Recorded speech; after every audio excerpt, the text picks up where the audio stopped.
I'd be very remiss if I didn't thank Eduardo Faubert, the owner of this excellent establishment. I was honored to work here in the early 90s when I was a little punk, and he tolerated me, and he was the first person I called when I knew I was going to do an event in Reston, and he graciously offered to host it. So unfortunately he's not here because he's busy making a living, but thank you to him. A couple of people I need to say some things about, and then I'll do a brief reading, if that's all right. I'm going to embarrass some people too. So, Pops, I'd like you to stand up, if you don't mind. Yes. This is Jack Murphy, my old man, best friend. You know, this memoir deals with a difficult subject, and the antagonist is cancer. If there's a hero in the book, it's him. This guy stood by my mom throughout everything, has been there for us every second, and you know, you've been a man that I admire and look up to, and this doesn't happen without you, so I appreciate that. Thank you so much.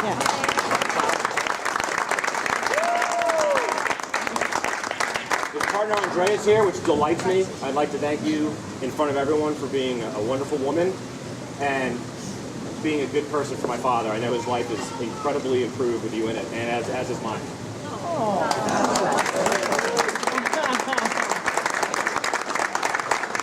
Get up here, sis. I'm not going up there. Don't make me cry. Bring Kleenex or maybe a towel. A towel. A towel. That's going to do it. So this is my sister Janine, my big sis. I could talk all day, but I think one thing that my mom always pointed out to me, and it's the truth, virtually every picture of me that was taken when I was a kid has her in it, and she's looking down on me lovingly and patiently. We had some challenges during the teen years, but we had challenges here at Jasmine when we worked together. We won't get into that. But you've loved and looked out for me from day one, and I definitely want to acknowledge you, especially because you were the one that said, you need to write about this, and you hung in there and made me do it. So, special honor to you. I've enjoyed watching you become an amazing mother, and I love the kids you've brought into the world. Madeline and Anthony, I'm delighted that you're here. And you know, every time I look at you, I see your mother, and that keeps it alive. So thank you.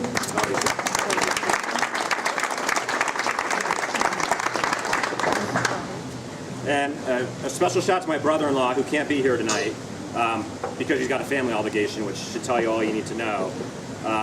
But I do want to go on record as saying he's not a brother-in-law, he's actually a brother. And I'm honored to call him big guy. He's the big brother that I never had.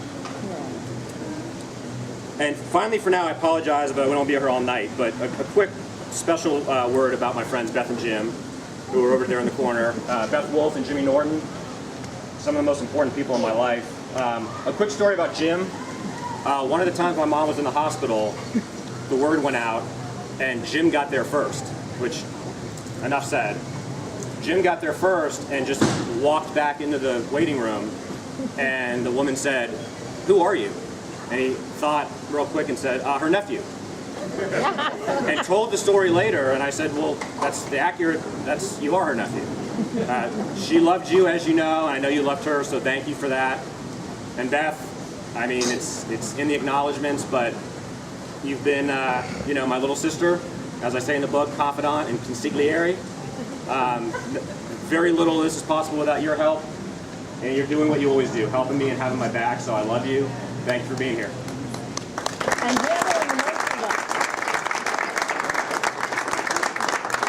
All right, let's get the show on the road. I'll be brief.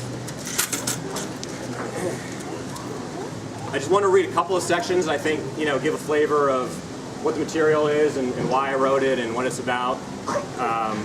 You know, I think it'll set the tone for this evening and also for anyone, you know, cares to read the book. Thank you all for coming out, too. A scene early on is called Q&A. I'm going to read from that. Question: what would you do differently? Answer: nothing. True answer: everything. Truest answer: I don't know. If the death of a loved one provides the ultimate answer, it also prompts all sorts of questions. The universal ones, for starters. When will I die? How will I die? Why do we die? The personal ones. What will I remember? What might I regret? And ultimately the question that could define the rest of your life. What would I do differently? What would you do differently? I've never asked my sister this question. She did everything she could, and in many ways she did more than any of us. She worked the internet like it was a convention and introduced herself to every article she could find. She obsessively sought out all the inside information she could uncover, even if so many shortcuts to insight led to locked doors and dead ends. Our mother had been left with the unyielding aftershock of sorrow. When her own mother died, everything happened too quickly, without time to facilitate any sort of strategy. She and her 6 siblings hardly had time to react, much less regret what could have transpired. They never knew what hit them. The cancer that took their mother was like an anonymous assassin. Before anyone could look for faces or fingerprints, this crime scene was already in the past tense. What could we have done differently? We knew what we were up against, yet still had no idea how little we knew. If this were 10 years ago, I'd send you on your way, the surgeon said after that first operation in '97. But knowing what we know now, I'm going to recommend a round of chemotherapy. Let's blast your system so the cancer doesn't have a chance to come back. We wouldn't worry about what we could have done. We did it. The cancer came back, of course. A second successful surgery in 2000 didn't give us false hope and couldn't lull us into a false sense of security. This time the surgeon advised radiation followed by an intense round of chemotherapy. We knew we were doing all we could do. Do you think it's going to come back? That was the question my sister asked me in July of 2001, just before my mother returned for her annual checkup. No, I told her truthfully. She looks good, she feels healthy. We did everything we could do. That's what I told my sister and myself.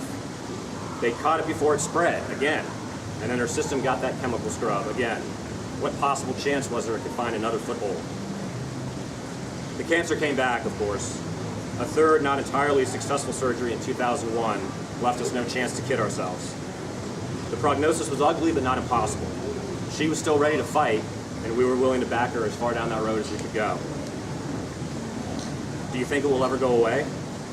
That's the question none of us ever asked. We knew it was there, and we knew it wasn't going anywhere, but it could be stalled, it could shrink, it could hopefully be managed. There were clinical trials to consider, reasons to think positive thoughts, and always the chance that a miracle might occur. Here's the thing. What you don't know will hurt you, whether we're talking cancer or used cars. Here's another thing. My sister learned more about cancer, symptoms, treatments, and clinical trials in a little over a year than most people could or could possibly want to learn in a lifetime. One of my good friends is an oncologist. Another has been a hospice nurse. We also lived in an era where the click of a mouse could uncover more detail than 1,000 medical journals. And still, looking back, it's disconcerting how little we knew, how little we still know, how much more we could learn, and how awful it would be if we were ever obliged to do so. So we can't accept what we don't know, couldn't know, didn't know to ask or say. We collectively recognize and accept all the information in the world might have done next to nothing to change what happened to my mother. We knew enough and were fortunate enough to sign her up for some experimental treatments after that third surgery in 2001. The fact that they ultimately proved unsuccessful doesn't mean we shouldn't have explored those options. Perhaps we could have explored other options as well. What could you have done differently? That's the question we were never able to ask the assorted surgeons, doctors, and administrators. And what would they say if we had? What could they say? How much more time does she have? That's the question we asked, as directly as possible, always leaving enough room for the doctors, for ourselves, to avoid predictions that might be too true or come too soon. The surgeons told us, depending on the way you hear the words, especially in hindsight, as little as they could get away with, as much as they dared, all the time steering us as far as possible from an answer we'd find out on our own eventually.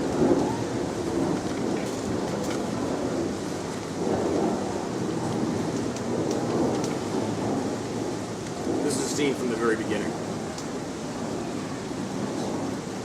Obviously, you'll deliver the eulogy, my father said. It wasn't a demand, but it wasn't a question. Whatever it was the most meaningful thing anyone's ever said to me. Yes, I said. Obviously. Or maybe I just nodded. Of course I would, and without thinking about it, because no one who's normal thinks about things like this. I knew I'd been preparing my whole life for that moment. I remember very little about the viewings. I know we called my grandparents wakes, but I don't think anyone says that anymore, except for the faces. Just walking into that airless room and seeing my history to that point, standing in front of me. Many of the people I love best in the world willing me to make myself live through that next moment. These are the things that sustain us and tell us that we've managed through the fortuitous balance of luck and design to live a worthwhile life. We absorb that inspiration like air, and it carries us along even if we don't realize we're standing. And we file it away, storing it greedily for the darker days that everyone knows are waiting down the line like exits on a highway. After the long wait and eventual end of it, there was the afterword, that first day of the rest of our lives. We did it, I thought. We made it. At least I thought the hard part's over. No, I knew even then that that wasn't true. It was too soon to say that. Okay, at least the worst part was behind us. It had taken 5 years, from first surgery until the day after, almost exactly 5 years. It had taken more than any of us could give. It had taken more than any of us could bear to give up. Now, I hoped, all we had to do was somehow go about the business of living. Just live our lives, I thought. The worst, I knew, was over. No, that's not the truth. The worst is only beginning? No, not that either. Only this. We got the rest of our lives to live. There's a series of scenes throughout the memoir called Conversation, and they recount conversations that actually occurred, and names have not been changed to protect the not-so-innocent. This is one that occurred in 2005 between my dad and I. In a sense, I got married after all. I married my old man. We take trips together because we like to, and also at the time, he didn't have anyone else to go with. So we're doing a long weekend at Martha's Vineyard, the island he and Mom always visited, having dinner in a nice restaurant. Our waitress, who's older than me by at least 10 years, brings us our drinks and gives me a funny look. I hate to do this, she says, but I know you, right? I mean, I should know you. I smile and shrug. No, I mean, you're someone famous, right? No, I laugh. You've got the wrong guy. She mistakes my honesty for coyness. Come on, she says in a lowered voice. I should know who you are, shouldn't I? Well, you should know me, but not because I'm famous, because I'm not. Come on, she starts. I'm serious. My old man makes a face at me after she walks away. What was that all about? Obviously, she thinks I'm someone famous. Obviously. I hate to disappoint her. If I was famous, I would solve both of our problems. The waitress still isn't convinced that I'm not an actor or a rock star pulling her chain, so she's extra attentive, even a little flirtatious throughout the meal. Professional, but hopeful it seems. Eventually I'll come clean. Later, as we're finishing our coffee, my dad shakes his head. What? That waitress is closer to my age, he says, flattering or kidding himself. Why is she all over you? Because she thinks I'm somebody I'm not, unfortunately for her. She should be flirting with me. Well, maybe she would if you weren't sporting that hardware. My father looks at me, looks at his wedding band, and picks up his coffee. You might be right, he says. And without realizing it, the waitress and the person she was certain she knew gave my father permission to get on with the rest of his life. And finally, here's another conversation that occurs toward the end. How do you get over it? That's the question I asked a former girlfriend. You don't, she said. How do you get over it? That's the question another girlfriend asked me. You don't, I said. You never stop feeling the loss, and you can't forget what you saw or what you'll never get back. And you also never lose those things you had, the things you loved. That's the trade-off. The more it hurts, the more you appreciate how much that person meant to you. That grief is the best gift they could give you. Loving them and keeping them alive inside you is the best gift you can give them. That's the trade-off. It's never enough, and somehow, some way, it manages to be more than enough. How do you get over it? That's the question I ask myself. You don't. As soon as you figure this out, you're free. Free to put the pain and the fear behind you and move on to things that you're alive to achieve. I'm going to write myself through this, I thought. I'm going to live my way through this.